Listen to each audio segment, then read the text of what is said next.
আসসালামু আলাইকুম ওরহমতুল্লাহি ওয়াবারাকাতুহু। ইন্নাল হামদালিল্লাহ ওয়াসসালাতু ওয়াসসালামু আলা রাসূলিল্লাহ আম্মা বাদ।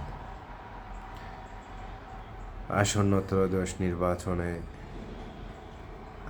গত বৃহস্পতিবার 12 তারিখ 12 ফেব্রুয়ারি অনুষ্ঠিত হইল। আপনারা জানেন, ইসলামী ঐক্যজোট যারা বাংলাদেশকে ভালোবাসেন, বাংলাদেশ জামাত ইসলামের নেতৃত্বে 10 দলীয় জোট 11 দলীয় জোট একটা গঠিত হয়েছিল। তার মধ্যে বাংলাদেশ জামাত ইসলামের মেজরিটি পার্সেন্ট সাপোর্ট ছিল দ্বিতীয় বৃহত্তম দল হিসেবে। বিএনপি 1 নম্বর, দ্বিতীয় নম্বর জামাত ইসলামী।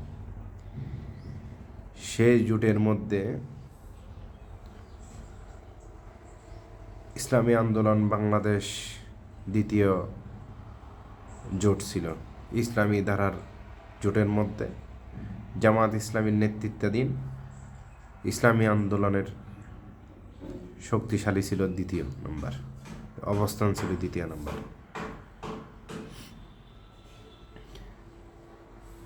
জামাত ইসলামী এবং ইসলামী দলগুলো মিলে একটা কথা হয়েছিল, যাদের যেখানে অবস্থান সেখানেই তাকে সিট দেওয়া হবে, তাকেই সিট দেওয়া হবে।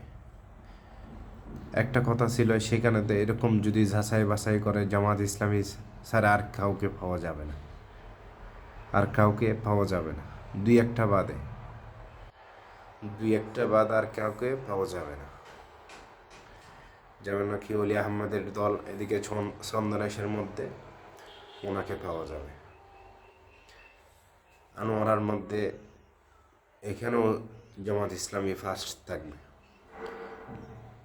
সমস্ত বাংলাদেশে এরকম যাচাই বাছাই করলে বাংলাদেশ জামাত ইসলামী 200-র উপরে কি পায়, সিট পায়, 200-250-র উপরে সিট পায়।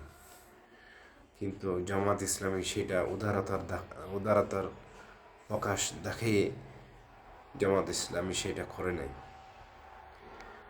এনসিপিকে তারা 30টা আসন দিয়েছে, আল্লামা মামুনুল হক সাহেবকে তারা 7টা আসন দিয়েছে, এলডিপিকে 3টা আসন দিয়েছে, সরমনাইকে তারা 43টা আসন দিয়েছে। কিন্তু সরমনাই সেটা মানে নাই। আমার জানা মতে যদি সরমনাই যদি একত্রতা পোষণ করতে থাকতো দলের মধ্যে, আমার মনে হয় আল্লাহ তাআলা ভালো জানেন, কিন্তু আল্লাহ যেটা করেন সেটা ভালো। শুকরান, জাযাকাল্লাহ, আলহামদুলিল্লাহ, আলহামদুলিল্লাহ, আলহামদুলিল্লাহ। আল্লাহ ভালো জানেন, কিন্তু সরকার গঠন করতে পারত, এটা আমরাও জানি। কিন্তু সরমনাই কেন বের হয়ে গেল? এদের মধ্যে একটা ইগো চলে আসছে। ইগোটা কি? নাকি কোন বিএনপি নেতা বলছিল, মানে জামাতের চাইতে 2 গুণ বেশি আমাদের কি আছে, ভোটার আছে, শক্তিশালী ভোটার আছে। এই ফার্ম কি তিনারা ওখান থেকে বের হয়ে গেছে, না আমাদের 100টার কাছাকাছি সিট লাগবে। ভাই, আপনি সিট নিয়ে যাবেন, কয়টা উপহার দিতে পারবেন? হ্যাঁ, এখন জরিপ চালিয়ে দেখেন সারা বাংলাদেশের মধ্যে কয় লক্ষ ভোট পেয়েছেন? 5 লক্ষের মতো পেয়েছেন? 5 লক্ষের মতো ভোট পেয়েছেন আপনারা? দেখেন বাংলাদেশ জামাত ইসলামী কত পার্সেন্ট পেয়েছে, আপনি কত পার্সেন্ট পেয়েছেন? জামাত ইসলামী তখন বলেছে, আব্দুল্লাহ মাহমুদ তাহের বলেছেন, আপনাদের ভোট সংখ্যার পার্সেন্টেজ হচ্ছে 2%।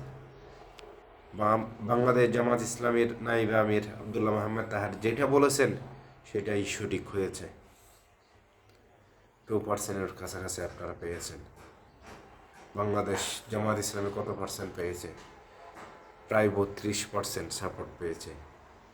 মানে দৌড়তে গেলে majority percent Bangladesh Jamaat ইসলামীকে support করেছে। প্রিয় এলাকাবাসী, আপনাদেরকে বিচার দিলাম।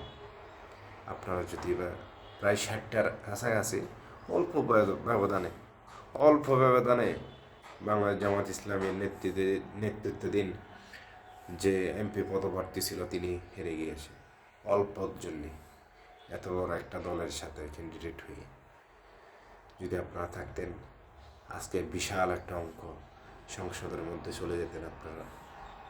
আর একটা কথা না বললেই নয়, তিনারা বের হয়েছেন এই আসনের জন্যে, এখন বলতেছেন নাকি শরিয়া আইন বাস্তবায়ন করবে না বলছে, এই জন্য তারা নাকি বের হয়ে গেছে। মুনাফিকি আচরণ ছাড়েন, মুনাফিকি করবেন না। আল্লাহ এখানে ছাড় পাবেন, কিন্তু আল্লাহর কাছ থেকে ছাড় পাবেন না। জামাত ইসলামী যদি সংসদে যায়, ক্ষমতায় যায়, এমনি এমনি শরিয়া আইন বাস্তবায়ন হয়ে যাবে। শরিয়া আইন বাস্তবায়ন করতে হবে না। কেন জানেন? জামাত ইসলামী সিলেবাস পড়েন গিয়ে, প্রথম হচ্ছে সালাত। যিনি সালাত পড়বেন তিনি কি নেশা করতে পারবেন? তিনি কি এই মেয়ে দেখলে প্রিজিন করতে পারবেন? তিনি কি আর সুদ ঘুষ খাইতে পারবেন?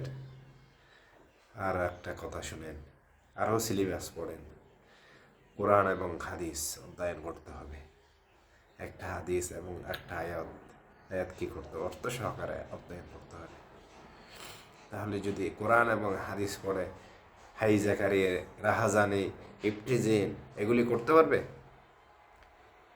ভাই শরিয়া আইন এমনি এমনি বাস্তবায়ন হয়ে যাবে। হাসার পাত্র হবেন না, হাসার পাত্র হবেন না। অনেক জ্বালাতন করেছেন, হয়তো বুঝেন না হয় চুপ থাকেন।